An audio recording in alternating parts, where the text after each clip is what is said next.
Hey everyone, welcome to CLAT Point and let's start today's The Hindu News discussion. CLAT, DULLB, ALET, NLS Set and other law entrance test, CLAT, LLM जो भी आप 2022 या 23 में देने वाले हैं उसके लिए सेशन बहुत रिलेवेंट है, बहुत इंपॉर्टेंट है।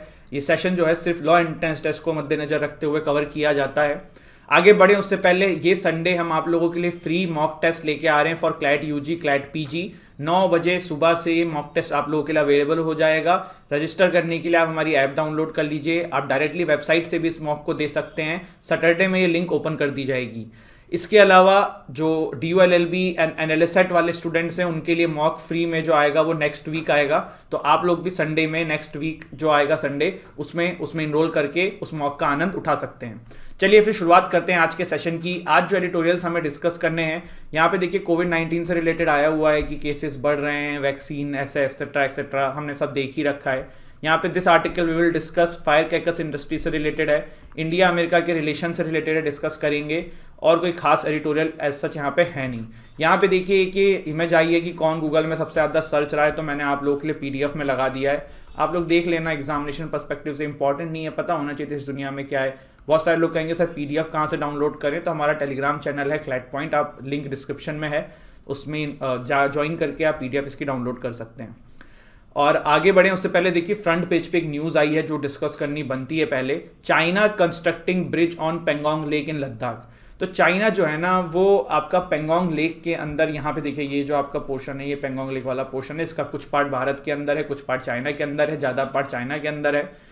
तो पेंगोंग लेक का जो ये पोर्शन है, इस पे चाइना जो है वो ब्रिज बना रहा है। देखिए सैटेलाइट से ये इमेज आई है। अब ये ब्रिज बनाने का फ़ायदा क्या है, देखो कल को युद्ध हो या कुछ हो तो तुरंत ये सामान की सप्लाई कर सकते हैं, और इस तरीके की चीज़ों के लिए चाइना जो है ये सब काम करता रहता है। अब यहाँ पे देखिए एक सिचुएशन जो है वो ये है कि चाइना जो है अभी हमने कुछ दिन पहले देखा था कि उन्होंने किस तरीके से अरुणाचल प्रदेश में काफ़ी सारे डिस्ट्रिक्ट्स के नाम बदल दिए थे। ये देखिए जो चाइना है ना, ये तिब्बत पहले चाइना का पार्ट नहीं होता था। मैंने आपको ये स्टोरी बताई भी थी कि किस तरीके से भारत की गलती की वजह से तिब्बत जो है वो चाइना का पार्ट हो गया। जब चाइना ने एनेक्स किया था तिब्बत, तब नेहरू साहब ने सपोर्ट कर दिया था चाइना का। अगर उस समय नेहरू साहब अगेंस्ट में चले जाते तो UN जो है वो चाइना के अगेंस्ट में हो जाता और वहीं पर चाइना को तिब्बत को छोड़ना पड़ता, बट ऐसा हुआ नहीं। और अब क्या है, चाइना कहता है कि जो अरुणाचल प्रदेश है ना वो साउदर्न तिब्बत का पार्ट है और अरुणाचल प्रदेश भी हमारा पार्ट है। तो वो एक बवाल वहाँ पे करता रहता है। ये पेंगोंग लेक वाला बवाल, पेंगोंग सिसो वाला तो हमने देखा ही था। अब यहाँ पे ये ब्रिज बना रहे हैं जिसकी वजह से ये न्यूज़ में आ गया है। ये देखो LAC है पूरी, मैंने आपको LAC के बारे में बताया था। लाइन ऑफ एक्चुअल कंट्रोल जो है ये एक मतलब आप कह सकते हो कि क्या बोल सकते हैं इसे, एक मतलब दिमाग में मानी हुई लाइन है, कोई एज सच फिक्स लाइन नहीं है। जबकि LOC जो है वो इंडिया और पाकिस्तान के द्वारा मान ली गई है कि हाँ भाई ये लाइन इतने किलोमीटर की है। बट LAC जो है ना ये एक विजुअली करी गई लाइन है। इंडिया कुछ अलग कहता है, चाइना कुछ अलग कहता है, और इसीलिए बहुत ज़्यादा टेंशन यहाँ पे देखने को मिलती है। लेकिन 100 बात की एक बात, यहीं पर अगर हम इंडिया पाकिस्तान को देखें, कल एक एडिटोरियल भी आया था इंडिया पाकिस्तान के बारे में, तो उसमें भी ये बात लिखी हुई थी, इंडिया पाकिस्तान और इंडिया चाइना। देखो इंडिया पाकिस्तान में भी टेंशन्स हैं, लेकिन दोनों कंट्रीज एक दूसरे के साथ ट्रेड भी नहीं कर रहे हैं, इकोनॉमिकली टाइज भी नहीं कर रहे हैं। वहीं इंडिया चाइना जो है वो ये सब मुद्दे एक तरफ हैं, लेकिन इकोनॉमिकली एक दूसरे से डील कर रहे हैं, एक दूसरे के साथ ट्रेड कर रहे हैं। तो वो बहुत ज़रूरी है, क्योंकि चाइना जो है वो काफ़ी ज़रूरी है पूरे विश्व के लिए, क्योंकि अभी चाइना से बहुत ज़्यादा इम्पोर्ट हम करते हैं और चाइना पर काफ़ी हद तक हमारी डिपेंडेंसी है काफ़ी सारी चीज़ों के लिए। तो इसीलिए हम ट्रेड और व्यापार अपना नहीं छोड़ सकते हैं। और चाइना का भी एक अपना मतलब कह सकते हो कि अपना पर्सपेक्टिव है कि वो भारत के साथ ट्रेड में टाइज में कंटिन्यू रख रहा है।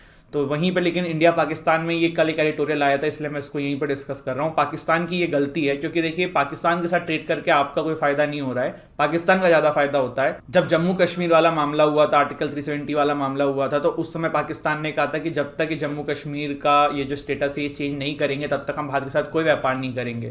तो इसमें पाकिस्तान का ही नुकसान था, भारत का तो कोई नुकसान है नहीं। तो ये सारी न्यूज़ थी। चलिए अब आगे बढ़ते हैं, पहला एडिटोरियल देखते हैं, सेफ्टी एट ऑल कॉस्ट। देखो पहले तो भारत में ना कहाँ कहाँ पे सबसे ज़्यादा जो आप कह सकते हो मैन्युफैक्चर होते हैं फायर क्रैकर्स। देखिए सबसे ज़्यादा तमिलनाडु है, आंख बंद करके नाम ध्यान रखिएगा, तमिलनाडु। फिर देखिए कर्नाटका में भी मैन्युफैक्चर होते हैं, आंध्र प्रदेश में भी मैन्युफैक्चर होते हैं, वेस्ट बंगाल में भी मैन्युफैक्चर होते हैं, उत्तर प्रदेश में होते हैं, दिल्ली में होते हैं, पंजाब में होते हैं, गुजरात में होते हैं, महाराष्ट्र में होते हैं। सबसे ज़्यादा देखो जो मैं कह रहा हूँ, तमिलनाडु में एक जगह है विरुधनगर, करीबन यहाँ पे देखिए 1000 के आसपास फैक्ट्रीज़ हैं, 250 स्मॉल फैक्ट्रीज़ हैं, 80% पूरे भारत का प्रोडक्शन यही होता है। Workforce 3 lakh direct, indirect 2 lakh, और ये तो डेटा वाली है, इसके अलावा ही बहुत सारे होंगे। एनुअल बिजनेस 3000 करोड़ से 6000 करोड़ तक का। रिटेल फ्रंट 6000 करोड़ से 10,000 करोड़। अब आप में से बहुत सारे बुद्धिजीवी कहेंगे कि सर ये तो सिर्फ दिवाली के लिए होती है, इसके बाद इतना इनका फायर क्रैकर्स का यूज़ कहाँ है? तो भैया फायर क्रैकर्स का यूज़ हर जगह है। आप शादियों में देखते हो, आप बड़े बड़े इवेंट्स में देखते हो, न्यू ईयर पे देखते हो, क्रिसमस पे देखते हो। तो फायर क्रैकर्स इंडस्ट्री तो ज़रूरी थोड़ा सा दिवाली से चल रही है, तो बहुत सारी चीज़ें समय समय पे होती रहती हैं, और उसके वजह से फायर क्रैकर्स जो इंडस्ट्री है उसमें काफ़ी बूम रहता है। अब प्रॉब्लम क्या आती है?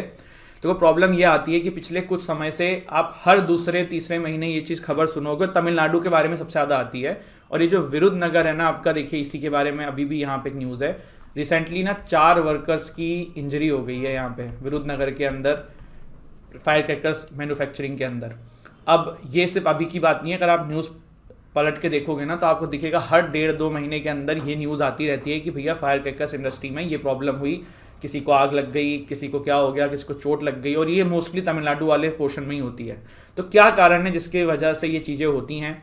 और वैसे तो देखो सिंपल न्यूज़ है, एडिटोरियल है, पर्सपेक्टिव डेवलप हो रहा है, तो क्लैट यूजी वाले, क्लैट एलएलएम वाले उसको बस समझ लें, दिमाग में रख लें। पर जो एनएलसेट वाले हैं ना वो इसको एसए के पर्सपेक्टिव से भी ध्यान रखें, जिससे कि आप लोगों को समझ में आए कि आप इसको एसए में भी यूज़ कर सकते हो। इस तरीके के टॉपिक्स एसए में आते हैं। तो what are the causes of such accidents? तो देखो सबसे पहले क्या है, illegal subleasing of workers.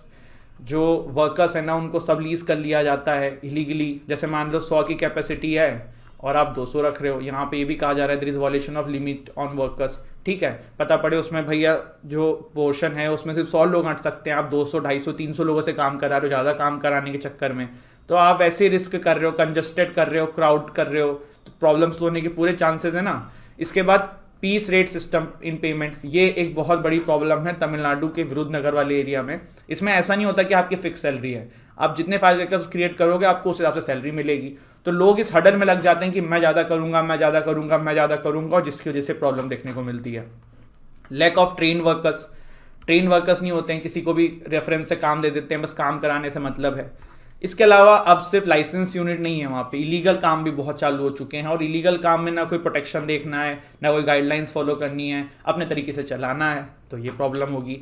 Even अगर लिक्वर पे कभी कोई क्वेश्चन आ जाए लिखने वाला ऐसे पे, तो आप वहाँ भी यही सब पॉइंट्स लिख सकते हो कि अनलाइसेंस यूनिट्स बहुत बन चुकी हैं, जो कच्ची शराब होती है, देसी शराब होती है, तो मोस्टली ये कौन बनाते हैं? ये अनलाइसेंस पीपल बना रहे हैं और बेच रहे हैं। तो ये सब प्रॉब्लम है। तो आप कनेक्ट करके रखा करो कि कैसे कैसे कहाँ पे क्या कर सकते हो। अब इसके सॉल्यूशंस क्या हो सकते हैं? तो लेबर रिफॉर्म्स पुश करो थोड़ा सा, है ना, सख्ती करो। सेंट्रल एंड स्टेट गवर्नमेंट जो है वो इन्फोर्समेंट एजेंसी इससे कहें कि सख्ती करें, निरीक्षण करें समय समय पे, और ये जो पीनल एक्शन जो है वो बढ़ा दें जो ओनर है उनके अगेंस्ट में। तो इस तरीके की कुछ एक्शंस जो हैं वो लिए जा सकते हैं। ठीक है, तो this article is all about. आज का एडिटोरियल आया था अभी रिसेंटली, 4 वर्कर्स न्यू ईयर पे चोटिल हो गए हैं आपके कालातूर विलेज ऑफ विरुद्धनगर डिस्ट्रिक्ट। तो विरुद्धनगर डिस्ट्रिक्ट जो है वो तमिलनाडु में सबसे ज़्यादा, वहीं पे आसपास सारे फैक्ट्रीज़ हैं आपके फायर क्रैकर्स के, और वहाँ पे ये न्यूज़ जो है वो हर महीने 1.5 महीने में आपको देखने को मिलती है। आगे बढ़े गाइज, उससे पहले अगर आप क्लैट यूजी की तैयारी कर रहे हैं तो क्लैट यूजी 2022 का मॉक टेस्ट हमारे यहाँ से परचेस कर सकते हैं। क्लैट यूजी 2022 का विजेता बैच चल रहा है, क्रैश कोर्स है 11,999 में, सारे सब्जेक्ट्स यहाँ पे कवर करे जा रहे हैं। क्लैट यूजी विजेता 2023 बैच भी चल रहा है, 2023 की जो तैयारी कर रहे हैं वो लोग इसमें इनरोल कर सकते हैं जिनको पेपर दिसंबर में देना है 2022 में। क्लैट यूजी 2022 के लिए जीके बूस्टर कोर्स है। क्लैट पीजी 2022 के लिए आप चाहें तो जो पीजी की तैयारी कर रहे हैं, एलएलएम की तैयारी कर रहे हैं, वो हमारे मॉक्स में इनरोल कर सकते हैं। हमारा 2022 का पूरा कोर्स चल रहा है जहाँ पे आपको सारा कोर्स कवर कराया जाएगा लेटेस्ट पैटर्न के अकॉर्डिंग। क्लैट पीजी 2022 के लिए, क्लैट पीजी 2023 के लिए भी हमारा कोर्स चल रहा है जिसमें आप इनरोल कर सकते हैं। एनएलएस सेट का हमारा एक नया कोर्स हमने लॉन्च किया है और काफ़ी अच्छा रिस्पॉन्स है आप लोगों का, आप इसमें चाहें तो इनरोल कर सकते हैं। DOLLB का कोर्स हमारा चल रहा है, अब इसमें इनरोल कर सकते हैं, DOLLB के मॉक्स आप ले सकते हैं, एंड बहुत जल्द एनएलएस सेट के मॉक्स भी आप लोगों के लिए एप्लीकेबल करा दिए जाएंगे। यहाँ पे देखिए एक फ़ायदा क्या है कि अगर आप एनएलएस सेट का आप हमारा कोर्स लेंगे तो आपको DOLLB वाला कोर्स का भी एक्सेस मिल जाएगा। ठीक है, तो ये हमने फ़ायदा दिया हुआ है, जस्ट फ्री है, ऐसा कुछ नहीं है कि इसका प्राइस कम है या कुछ ऐसा, प्राइस इसका इतना ही रहेगा, बस आपको ये फ्री DOLLB का भी दे दिया जाएगा जिससे कि आप DOLLB का पेपर भी भर सकें। आगे बढ़ते हैं, India's records rights record America's ब्लिंगर्ड विजन। ये देखो इंडिया यूएस की बेसिकली सिंपल रिलेशन के ऊपर ये आर्टिकल आया है और हम वही यहाँ पे देखने वाले हैं। देखो इंडिया जो है ना वो अभी देखा जाए तो यूएस के साथ काफ़ी अच्छे बॉन्ड में है, लेकिन इस पे एक अनुमान लगाया जा रहा था जब डोनाल्ड ट्रंप चले गए थे, क्योंकि भारत में डोनाल्ड ट्रंप को काफ़ी हद तक मतलब ओपन सपोर्ट कर दिया था मोदी जी ने, इवन उनके इलेक्शन रैली में पार्टिसिपेट कर लिया था इनडायरेक्टली। तो ऐसा था कि जब बाइडन साहब आएंगे तो थोड़ा डिस्टेंस बना सकते हैं इंडिया के साथ, लेकिन अभी तक ऐसा नहीं हुआ है। यूएस जो है वो भारत के साथ अच्छा रिलेशन मेंटेन करने में अभी तक खड़ा हुआ है। दूसरी चीज़ ये भी है कि जैसे इंडिया के करीबी इसराइल है, वैसे ही इसराइल यूएस के भी करीबी है। और दूसरी चीज़ ये है कि देखिए भारत के साथ ना एक अलग तरीके का बर्ताव करती है यूएस। जैसे कि यूएस ना S-400 मिसाइल सिस्टम खरीदने पे टर्की से बहुत नाराज हो गया, उससे बहुत ही ज़्यादा उसने मतलब कह सकते हो कि कड़क एक्शन ले लिए, टाइट एक्शन ले लिए। कनाडा से इनकी पहले लड़ाई हो गई थी इन सब मामलों में, बट भारत से इन्होंने इस तरीके का व्यवहार नहीं किया, क्योंकि हमने भी S-400 सिस्टम खरीदा है रशिया से, ठीक है। तो यूएस हमको धमकाता था कि हम कार्ट्सा एक्ट लगा देंगे। कार्ट्सा एक्ट क्या होता है? कार्ट्सा एक्ट का बेसिकली सिंपल मतलब ये है, यूएस ने ये एक्ट बनाया था इसलिए कि अगर कोई बंदा हमारे जिन कंट्रीज का संबंध अच्छे नहीं है उनके साथ कुछ सामान खरीदेगा तो फिर हम उसके ऊपर सैंक्शन लगा देंगे। लेकिन भारत ने रशिया के साथ खरीदा, रशिया क्योंकि यूएस के साथ नहीं बनती है, तब भी भारत को थोड़ा बहुत बोला लेकिन कुछ करा नहीं गया है। सेम चीज़ टर्की ने खरीदी थी, लेकिन उसके ऊपर कड़क मतलब टाइट एक्शन लिए गए हैं, हीनियस उसके ऊपर कमेंट्स किए गए हैं फ्रॉम यूएस। इसके अलावा देखिए यूएस काफ़ी सारे मामलों में हमसे अलग खड़ा हुआ पाया जाता है, काफ़ी सारे मामलों में यूएस हमें क्रिटिसाइज़ करता है। जैसे कि यूएस का state department country report on human right practice जो कहता है, यूएस का स्टेट डिपार्टमेंट ये कहता है कि भारत की जो ह्यूमन राइट प्रैक्टिस है वो काफ़ी ठीक नहीं है। काफ़ी सारे ह्यूमन राइट इशूज़ हैं इंडिया के अंदर, जैसे कि extra judicial killings, torture, arbitrary arrest, detention, violence against minorities, unjustified harassment of journalist, censorship and blocking of websites. तो ये सब भारत में बताया जा रहा है। इसके अलावा यूएस बेस एक फ्रीडम हाउस है जो कहता है कि पार्शली फ्री है इंडिया। एक स्वीडेंस का वीडेम इंस्टीट्यूट है, वो कहता है कि भारत में इलेक्टोरल ऑटोक्रेसी है, डेमोक्रेसी की जगह इन्होंने ऑटोक्रेसी बता दी। इन्होंने कहा कि कोई एक बंदा इलेक्ट होकर आता है फिर वो अपनी मनमानी करता है। इसके अलावा एक देखिए ये वर्ल्ड प्रेस फ्रीडम इंडेक्स है जो समय समय पे रिलीज करी जाती है रिपोर्टर्स विदाउट बॉर्डर्स के द्वारा, उसने इंडिया को 142nd रैंक दी थी। तो यूएस काफ़ी सारी जगहों पे यूएस हमसे अलग भी खड़ा पाया जाता है, काफ़ी सारी जगहों पे हमारे साथ भी खड़ा रहता है। जैसे कि क्वाड है, अब क्वाड में यूएस, इंडिया, जापान है ना, एंड ऑस्ट्रेलिया, तो ये हम चारों लोग हैं। तो कहीं कहीं पे यूएस का हमारे पास सपोर्ट भी है, कहीं कहीं पे यूएस हमारे अगेंस्ट में हो जाता है। बट भारत ने भी अपनी अपना इंटरनेशनल पॉलिसीज़ बदली हैं। पहले क्या होता था, भारत ना सिर्फ एक कंट्री के पास जाता था और फिर जितने भी उसके दुश्मन होते थे सब उसके दुश्मन हो जाते थे। बट अब भारत ऐसा नहीं करता है, भारत सबके साथ बैलेंस बना के चलता है। हमने रशिया के साथ बैलेंस बना रखा है, हमने यूएस के साथ बैलेंस बना रखा है। यूएस के कहने पे हमने ईरान के साथ ट्रेड करना तो कम किया। मैंने आपको ईरान न्यूक्लियर डील पढ़ाई हुई है, उसमें हमने देखा था कि किस तरीके से यूएस ने अपने मित्र कंट्रीज से कहा था कि भैया ईरान के ऊपर सैंक्शन लगा रहे हैं और तुम भी इनके साथ ट्रेड मत करो। तो भारत ने उनकी बात सुनी, लेकिन पूरा ट्रेड खत्म नहीं किया, क्योंकि ईरान हमारे लिए इंपॉर्टेंट है। छाबार पोर्ट वाला मैंने पूरा मामला आपको बताया था। तो इसीलिए डेली बेसिस पे न्यूज़ देखा करो, जिससे कि आपको कनेक्टिविटी बन पाए। अब आगे बढ़ते हैं, ये था बेसिकली ये। अब आगे बढ़ते हैं, न्यूज़ इन शॉर्ट्स देख लेते हैं। सबसे पहले देखिए एक जो ऐप अभी काफ़ी न्यूज़ में चल रही है, बुल्ली बाई, जिसके अंदर काफ़ी सारे मुस्लिम वुमेंस की इमेजेस को डाल के कुछ उल्टा सीधा चीज़ें वहाँ पोस्ट करी जा रही हैं। तो इसमें एक इंजीनियरिंग स्टूडेंट बेंगलोर से अरेस्ट किए गए हैं बाय मुंबई पुलिस, और देखते हैं आगे इसमें क्या होता है। इसके बाद centre seeks urgent listing of EWS reservation case today. कल या परसों एक आर्टिकल देखा था कि सरकार जो है वो सुप्रीम कोर्ट से ये कह रही है कि 8 लाख रुपए जो कैप है ना वो सही है इकोनॉमिक वीकर सेक्शन की। तो अब उसी के चलते हुए सुप्रीम कोर्ट से यहाँ पे गुहार लगाई है कि भैया इस केस की जो लिस्टिंग है ना अर्जेंट करो और इस केस की सुनवाई अर्जेंट करके फैसला दो, क्योंकि काफ़ी सारी चीज़ें जो हैं वो इस वजह से रुकी हुई हैं। फिर देखिए क्या है, सूडान के पीएम हेमडॉक जो है उन्होंने रिज़ाइन कर दिया है।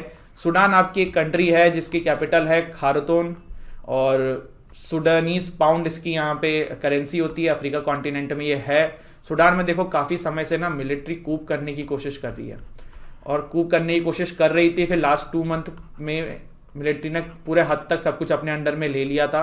ये काफ़ी हद तक जो हेमडॉक साहब है ये कोशिश कर रहे थे अपनी आवाज़ उठाने के लिए। जनता जो है वो काफ़ी ज़्यादा प्रोटेस्ट कर रही थी, लेकिन अब जो है मिलिट्री ने जनता की प्रोटेस्ट को भी दबाने के लिए हिंसा वायलेंस का साथ अपना लिया है, और इसी के साथ जो पीएम हेमडॉक हैं उन्होंने ऑफिशियली रिज़ाइन कर दिया है, और अब जो है पूरी सत्ता जो है वहाँ की मिलिट्री के द्वारा चली गई है।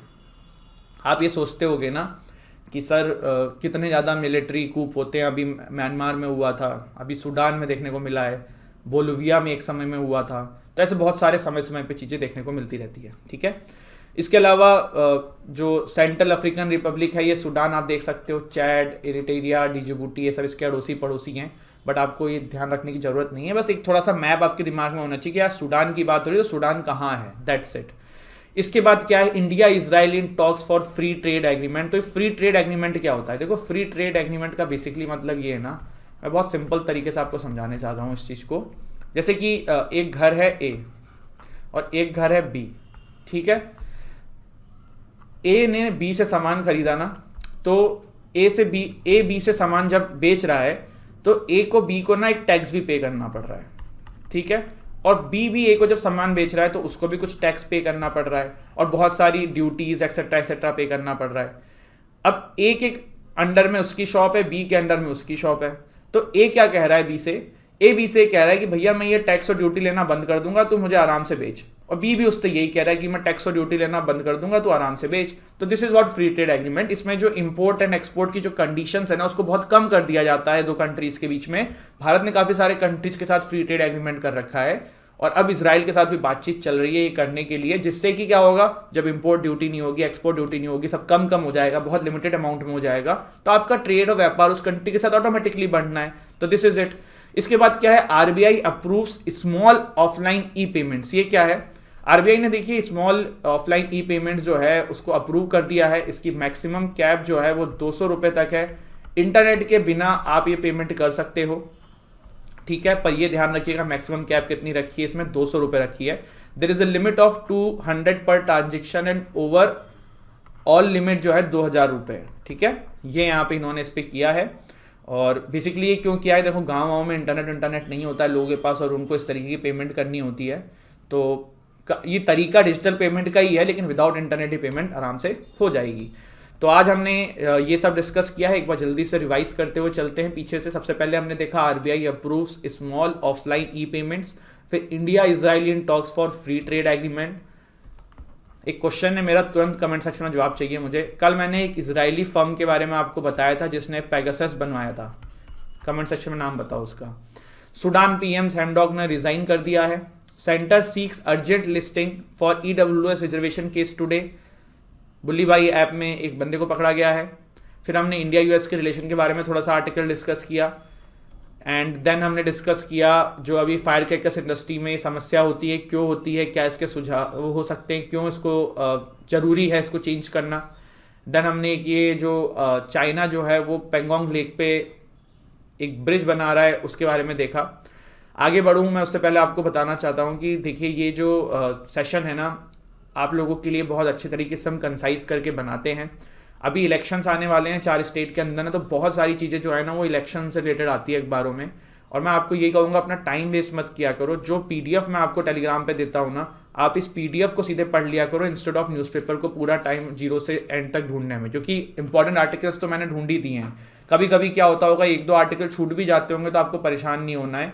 क्यों नहीं परेशान होना है? क्योंकि वो आज नहीं तो कल फिर कवर हो जाएंगे, ठीक है। तो कोई ऐसी दिक्कत नहीं है। कभी कभी होता है ना, हम भी तो इंसान है भाई, 15-20 पेज का अखबार है, कुछ एक आर्टिकल छूट गया तो कोई दिक्कत नहीं, कभी फिर आएगा वो कवर हो जाएगा, तो परेशान नहीं होना है, ठीक है। और ऑल इंडिया मॉक फ्री है ये आप लोगों के लिए, संडे 9 बजे से ये होगा, इसमें इनरोल कर लीजिएगा, फ्री ऑफ कॉस्ट है।